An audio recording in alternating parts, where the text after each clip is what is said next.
لک الحمد یا اللہ الصلاۃ والسلام علیک یا رسول اللہ اما بعد۔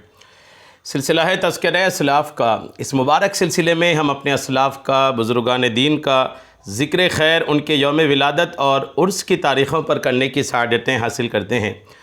آج اس سلسلے میں جس عظیم الشان شخصیت کا ہم ذکر خیر کرنے جا رہے ہیں وہ ہیں مخدوم العالم خلیفہ اعلیٰ حضرت علامہ شاہ عبد الرحمن گیاوی رحمۃ اللہ تعالی علیہ۔ آج آپ کا ذکر خیر ہم اس مناسبت سے کرنے جا رہے ہیں کہ 13 ذی الحج 1392 ہجری کو حضرت کا وصال ہوا تھا۔ ذی الحج کی 13 تاریخ کو آپ کی وصال کی تاریخ ہے۔ آپ کے وصال کی تاریخ پر آپ کی بارگاہ میں خراج عقیدت پیش کرتے ہوئے یہ بیان ناظرین تک پہنچانے کی سعادتیں حاصل کر رہے ہیں۔ عرض ہے کہ اول تاخیر بیان کو توجہ کے ساتھ سننے کی سعادتیں حاصل کیجیے۔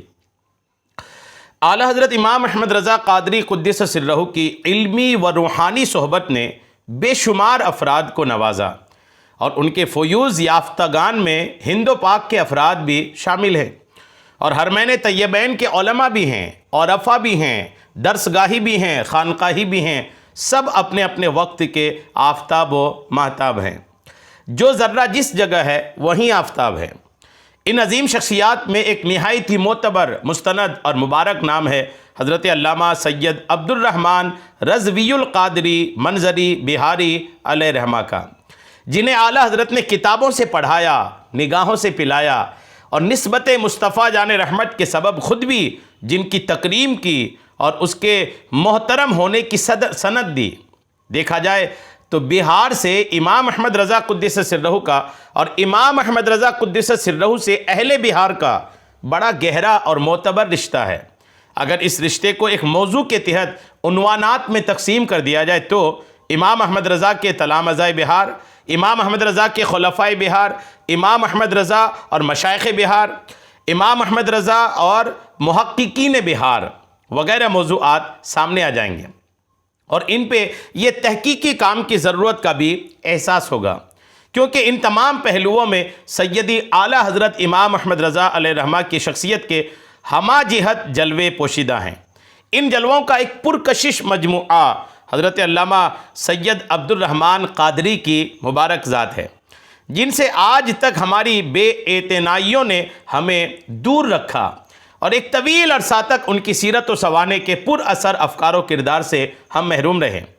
آپ کا آبائی وطن موضع ترہٹ ضلع نوادہ بہار ہے، لیکن آپ کی ولادت 1294 ہجری میں آپ کے نانا جان عارف باللہ سید شاہ عبد الحق قادری علیہ رحمہ کے دولت کدہ بیتھو شریف ضلع گیا بہار میں ہوئی۔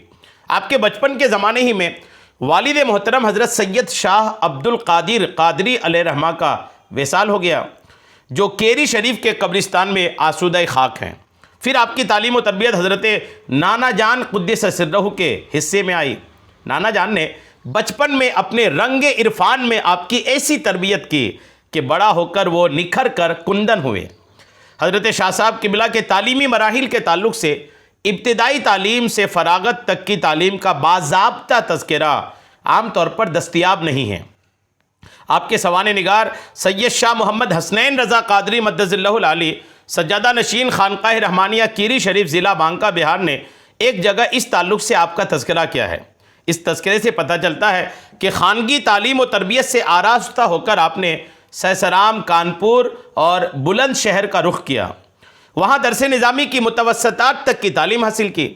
اس تعلیمی سفر کا نتیجہ یہ ہوا کہ آپ کے اندر مزید حصول تعلیم کا ذوق اور بھی بڑھ گیا، اور یہ جذبہ جب طغیانی پر آ گیا تو اب اس کی تسکین کے لیے صرف ایک بارگاہ تھی، جہاں سائلوں کی بھیڑ تھی، پینے والوں کا میلہ تھا، اور لے جانے والے بھر بھر کر جامع علم شریعت و طریقت لے جا رہے تھے۔ آپ کو بھی وہاں پہنچنے کا باطنی اشارہ ہوا، اور آپ سیدھے مجدد دین و ملت امام اہل سنت اعلیٰ حضرت امام احمد رضا محدث بریلوی علیہ رحمہ کی بارگاہ میں حاضر ہوئے۔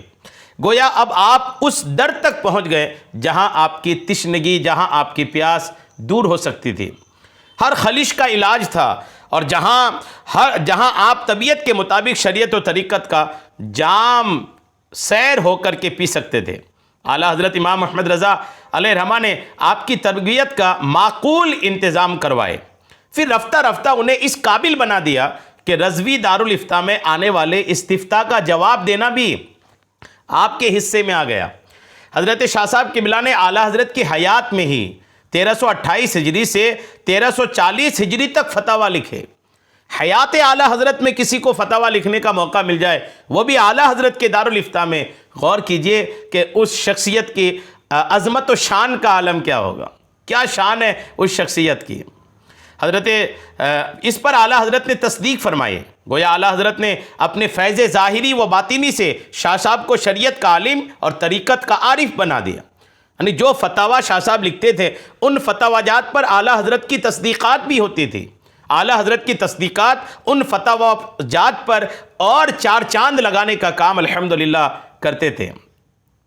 بہار کے تلامذہ میں حضرت ملک العلماء علامہ مفتی ظفر الدین بہاری اور حضرت مولانا عبدالرشید عظیم آبادی کا اسم گرامی خصوصیت سے آتا ہے، مگر اب اس میں ایک اہم نام علامہ سید عبد الرحمن قادری علیہ رحمہ کا بھی جوڑنا ہوگا، جنہیں ان کی فراغت 20 جمادی الاخر 1322 ہجری 1903 عیسوی بروز جمعہ کے وقت اعلیٰ حضرت قبلہ نے دستار فضیلت و سند حدیث سے نوازا اور سند میں اپنے دست مبارک سے لکھا: ایھا الفاضل الکامل مرد الخصائل محمود الشمائل الرفیع الشان مولانا سید عبد الرحمن قادری بن سید عبد القادر بیتوی۔ اعلیٰ حضرت علیہ رحمہ نے سند میں اپنے مبارک ہاتھوں سے یہ مقدس الفاظ رقم فرمائے، تحریر فرمائے۔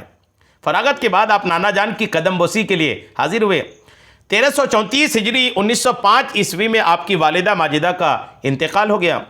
ایک سال کے بعد آپ کے نانا جان حضرت شاہ عبدالحق قادری علیہ رحمہ کا 1325 ہجری 1906 عیسوی میں انتقال ہو گیا۔ ایسے عالم میں آپ نے پھر بریلی شریف مراجعت فرمائی، پھر بریلی شریف واپس آئے اور 2 سال مسلسل درس و تدریس میں مشغول رہے۔ یہی وہ زمانہ تھا جہاں اعلیٰ حضرت علیہ رحمہ نے خدمت افتاء پر آپ کو مامور کیا اور آپ نے 1328 ہجری 1909 عیسوی تا وصال اعلیٰ حضرت 1340 ہجری 1921 عیسوی یعنی 10-11 سال تک آپ نے فتویٰ نویسی کا کام الحمدللہ انجام دیا۔ یہ ایک بہت بڑا کام ہوگا اگر ان فتویٰ کو تلاش کر کے جدید انداز میں اس کی اشاعت کر دی جائے۔ 11 سال تک کے فتویٰ میں کیا کیا لال و گوہر ہوں گے، اور وہ بھی امام احمد رضا کی تصدیقات سے مزین۔ ان میں بعض ایسے فتاویٰ ہیں جن سے آج کے زوال آمدہ خانقاہی مزاج کو اسلاف کا آئینہ دکھایا گیا ہوگا۔ آج دکھایا جا سکتا ہے کہ اب اکثر خانقاہیں اپنے اسلاف کی اعتقادی اور مسلکی روش سے ہٹ رہی ہیں۔ خدا ماضی کی طرف مراجعت کی توفیق بخشے۔ آپ کے سوانح نگار اور صاحبزادے مولانا حسنین رضا قادری نے آپ کی تصانیف کے بارے میں لکھا ہے کہ معرفت کی طرف زیادہ رغبت کے سبب انہوں نے تصانیف کم چھوڑی، لیکن اس کے ساتھ یہ بھی لکھا کہ ان کے پاس قلمی نسخے کثرت سے موجود ہیں جو علم کلام، علم جفر، علم تکسیر نیز اوراد و وظائف پر مشتمل ہیں۔ حضرت شاہ صاحب قبلہ ارادتاً رضوی تھے اور بیعتاً قادری تھے۔ وہ اپنے نام کے ساتھ رضوی القادری لکھتے تھے۔ آپ کے سوانح نگار حضرت مولانا سید حسنین رضا صاحب نے لکھا ہے کہ آپ کو اعلیٰ حضرت امام احمد رضا قدس سرہ نے خلافت سے نوازا تھا۔ اس سند کے ان کے پاس بجز اس کے اور کچھ نہیں کہ شجرہ طیبہ جو مریدین کو عطا فرماتے تھے۔ اس سے پتہ چلتا ہے کہ اعلیٰ حضرت علیہ رحمہ نے بھی ان کو خلافت عطا فرمائی تھی۔ میں سمجھتا ہوں کہ یہ شہادت بھی بہت بڑی شہادت ہے۔ اگر خلافت نہیں تھی، صرف تلمذ کا شرف تھا، تو شجرے میں اعلیٰ حضرت کے اسم گرامی کی کیا ضرورت تھی؟ شجرے میں اعلیٰ حضرت کا نام اس بات کی بین ثبوت ہے کہ آپ کو سیدنا اعلیٰ حضرت علیہ رحمہ سے خلافت بھی حاصل تھی۔ دوسری بات یہ کہ اعلیٰ حضرت نے ان کو ایھا الافاضل الکامل مرد الخصائل محمود الشمائل الرفیع الشان لکھا ہے، تو پھر خلافت ملنے پہ تحیر کیا مانا؟ اس ثبوت کے علاوہ اور کوئی ثبوت نہ بھی ہو، جب بھی یہ بات یقین کے ساتھ کہی جا سکتی ہے کہ آپ اعلیٰ حضرت کے اجل خلفاء میں سے ہیں۔ افسوس یہ مرد حق آگاہ اور فقیر کج کلاه 11 ذی الحجہ 1392 ہجری کو علیل یعنی بیمار ہو کر 13 ذی الحجہ 1392 ہجری جمعۃ المبارک کا دن گزار کر شب میں اس دار فانی سے رخصت ہو گیا۔ آپ کے حجرہ مبارکہ میں آپ کو غسل دیا گیا اور کیری شریف میں ہی دفن کیا گیا۔ یوں ایک آفتاب روپوش ہو گیا، لیکن اس نے کئی مہتاب چھوڑے ہیں جو اب بھی الحمدللہ ذو فشاں ہیں اور جس میں ان کے نور کی جھلکیاں مسکرا رہی ہیں۔ خدا تعالیٰ ان کے لحد پر رحمتوں کے پھول برسائے اور ہمیں ان کے کسب فیض کے مواقع عطا فرمائے۔ یہ سارا میں نے آپ کو تجلیات خلفائے اعلیٰ حضرت نامی کتاب سے پیش کیا ہے، اور یہاں ماہنامہ معارف رضا کراچی اکتوبر 2012 صفحہ 26 اور 27 سے الحمدللہ نقل کیا گیا ہے۔ اور یہ جو میں نے آپ کو پڑھ کے سنایا ہے، یہ مضمون ہے حضرت علامہ ڈاکٹر امجد رضا امجد قاضی ادارہ شریعہ پٹنہ، ان کا کلمی شاہکار ہے، جو تجلیات خلفائے اعلیٰ حضرت نامی کتاب ہے، ہم نے آپ کو پیش کیا ہے۔ اللہ کریم مخدوم العالم خلیفہ اعلیٰ حضرت علامہ شاہ عبد الرحمن گیاوی علیہ رحمہ کے مزار اقدس پر، قبر انور پر خوب رحمتوں کا نزول فرمائے، ہم سب کو آپ کی برکتیں عطا فرمائے، آمین بجاہ النبی الامین صلی اللہ تعالی علیہ وسلم۔